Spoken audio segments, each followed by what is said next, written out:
হ্যাঁ বন্ধুরা, কেমন আছো? আশা করি তোমরা সবাই ভালো আছো। আমিও খুব ভালো আছি। আবার একটা ব্লগে তোমাদের সবাইকে স্বাগত। তো আজকে দেখো সকাল সকাল বাইরে বেরিয়ে চলে এসেছি দোকানে। আমার আজকে একটু খেতে ইচ্ছে হচ্ছিলো ইপি নুডলসটা। খেতে কিন্তু খুবই ভালো। তারপর দেখো দোকানে চলে এসেছে, আর এখানে কিন্তু একটা গোপাল ঠাকুর থাকে দোকানটায়, মানে যার দোকান সে কিন্তু রোজ গোপাল নিয়ে আসে। আর দেখো ইউপি ম্যাগিটা নিয়ে এসে এখানে কিন্তু আমি ম্যাগিটা করে নিয়েছি। করে নিয়ে কিছুক্ষণ খেয়ে দিয়ে রেস্ট নিয়ে তারপরে দেখো সকালবেলা কিন্তু আজকে রান্না হয়েছিল ভাত আর সয়াবিনের তরকারি। এই দিয়ে কিন্তু আজকে খেয়ে নিয়েছি।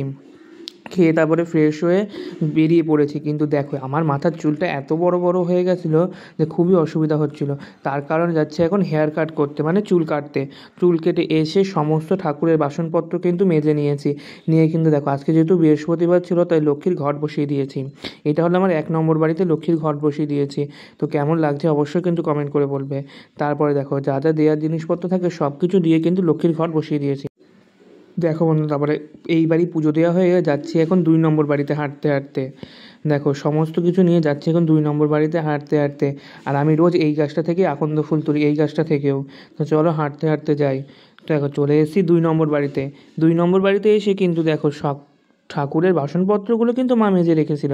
আর আমি এসে দেখো সুন্দরভাবে ঠাকুরকে সাজিয়ে এই বাড়িতেও লক্ষ্মীর ঘট বসিয়ে সবাইকে ফুল দিয়ে সাজিয়ে পুজো দিয়ে দিয়েছি। আর এই দিকে দেখো পুজো দেওয়ার পরে মা দেখি ওইদিকে তাল মাখছিল, মানে তালের ফুরুলি করবে, তার জন্য দেখো তাল মাখছিল। এই দেখো, দেখেছো? তারপরে আজকে দেখো কি কি রান্না হয়েছে। তো ব্লগটা ভালো লাগলে অবশ্যই সাবস্ক্রাইব করে দিও। বাই বন্ধুরা।